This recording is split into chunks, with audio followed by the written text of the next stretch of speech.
Olá, meus irmãos, boa tarde. Sejam bem-vindos mais uma vez ao canal Igreja A Seara do Senhor.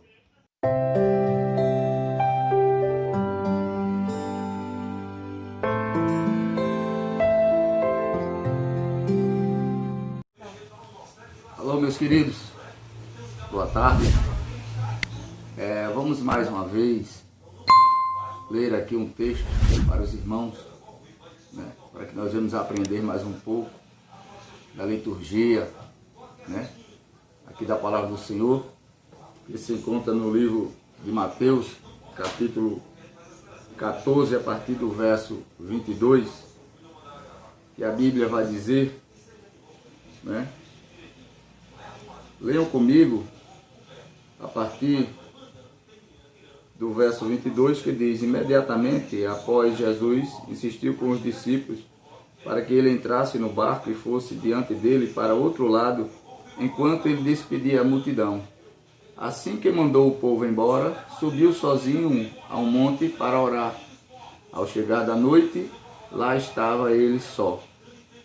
Todavia o barco já estava longe, no meio do mar, sendo fustigado pelas ondas, pois o vento era contrário.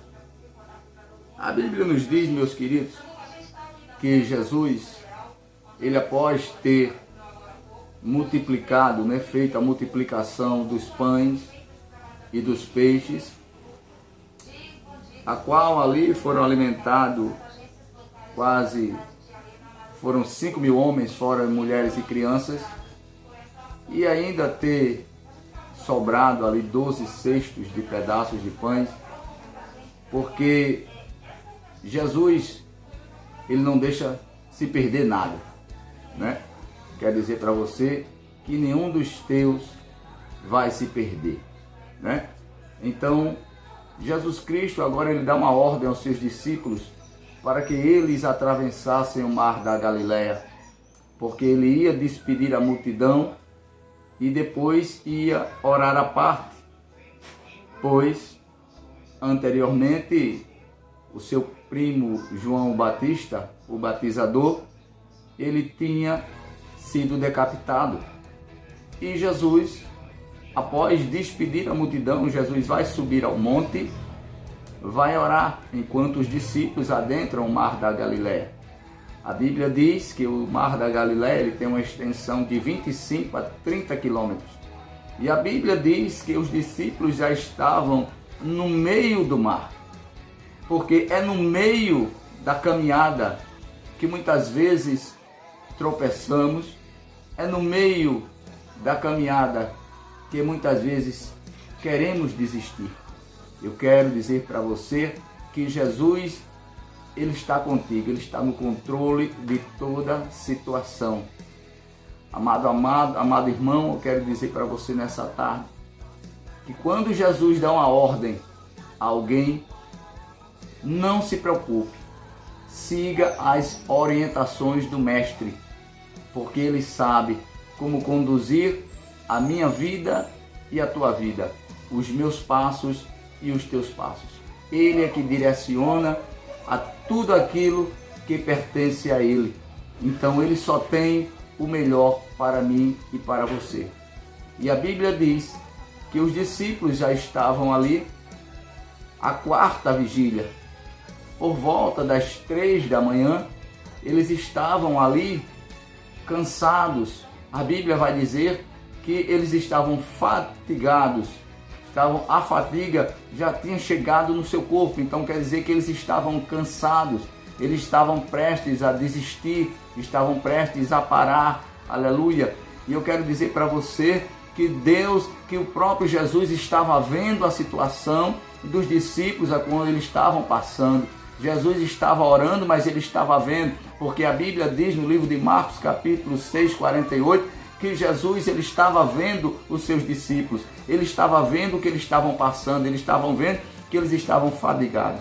E a Bíblia diz que a fadiga ela é expressada no corpo, eles estavam prestes a desistir. Mas eu quero dizer para você, continua remando, que Jesus, aleluia, ele está te vendo, ele está no controle, aleluia, louvado seja Deus. E a Bíblia diz, meus queridos, que a fadiga, ela já estava expressa no rosto dos discípulos. Porque quando o corpo está cansado, aleluia, é uma coisa, mas quando o corpo e o rosto já expressam sinal de desistência, sinal de fraqueza, é aí que Jesus chega. É aí, meu querido, minha querida, que Jesus, ele chega na situação. E a Bíblia diz que Jesus desce do monte, adentra o mar da Galileia e anda sobre as águas. E vai dizer que a Bíblia vai dizer que Jesus agora ele anda sobre o mar. Ele passa adiante dos discípulos. Mas eu quero dizer, mas os discípulos não estavam ali perecendo porque Jesus passou direto. A Bíblia diz que Jesus foi até a outra margem e voltou. E quando ele volta, ele para e vem andando devagar. Os discípulos tiveram medo, pensando até que era um fantasma. E a Bíblia diz, aleluia, louvado seja Deus, que Pedro fala: mestre, se és tu, posso ir ter contigo sobre as águas. E Jesus manda Pedro vir caminhando sobre as águas. Porque Jesus quis mostrar aos discípulos que para chegar do outro lado da margem, ele não precisava dos discípulos. Mas os discípulos precisavam de Jesus para chegar ao outro lado, à outra margem. Então eu quero dizer para você que para onde você for, você precisa de Jesus. O que você fizer, você precisa dele. E a Bíblia diz que Pedro, ele veio caminhando, mas em meio às circunstâncias, o vento forte, Pedro, ele teve medo do vento, ele teve medo das circunstâncias. Mas eu quero dizer para você que Jesus, ele está bem próximo de você. Ele está caminhando sobre o mar na tua direção, sobre as circunstâncias. E a Bíblia diz que ele grita: mestre, me socorra. E Jesus vai em direção a ele. Jesus nesse momento está indo em tua direção. Jesus está em tua direção para segurar na tua mão nesse momento mais difícil. A Bíblia diz que Jesus segura na mão de Pedro e o ergue. E diz: homem de pouca fé. Mas a tempestade continuava. O vento continuava. E diz a Bíblia que Jesus volta com Pedro para dentro do barco. E chegando ali, cessou a tempestade, cessou o vento, e todos disseram: verdadeiramente tu és o Cristo, Filho de Deus. Porque Jesus, ele está no teu barco, e ele vai, aleluia, louvado seja Deus, te guiar para onde você estiver. Amém? Então que Deus abençoe a cada um, né? Foi mais uma palavra da parte de Deus, da igreja, a seara do Senhor para você. Amém? Até amanhã, em nome de Jesus, que Deus abençoe a todos.